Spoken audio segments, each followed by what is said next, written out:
Tekanan yang dihadapi rakyat, katanya.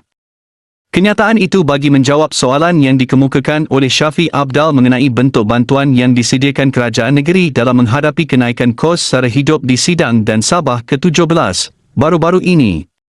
Dalam masa sama, Haji G menyenaraikan pelbagai bantuan persekutuan yang sedang berjalan, termasuk sumbangan tunai rahmah, sumbangan asas rahmah, serta subsidi bahan api di bawah inisiatif Budi Madani bagi RON 95 dan diesel.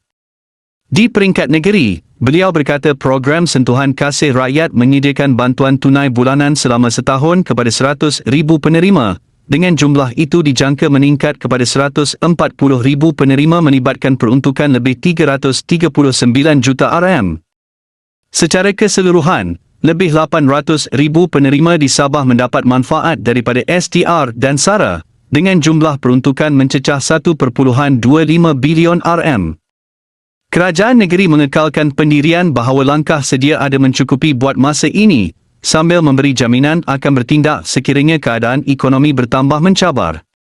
Perang Iran-Amerika, apa kesannya pada kita di Sabah? Mungkin kita rasa perang Iran dan Amerika itu jauh, beribu kilometer dari Sabah.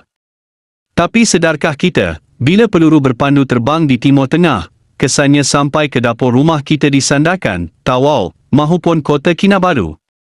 Pertama, harga minyak dunia akan melambung.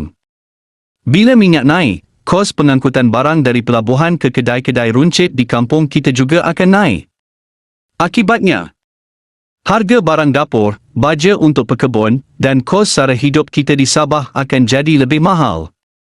Kita yang di bawah inilah yang paling terasa bebannya. Selain itu, laluan kapal dagang dunia akan terganggu. Barang-barang import mungkin lambat sampai atau berkurang. Kita perlu sedar, kestabilan dunia itu penting untuk perut kita di sini. Sebab itu, kita jangan leka. Kita perlu faham isu dunia supaya kita lebih bersedia dan bijak merancang ekonomi keluarga. Kesedaran bermula dari kita. Jaga diri, jaga Sabah kita.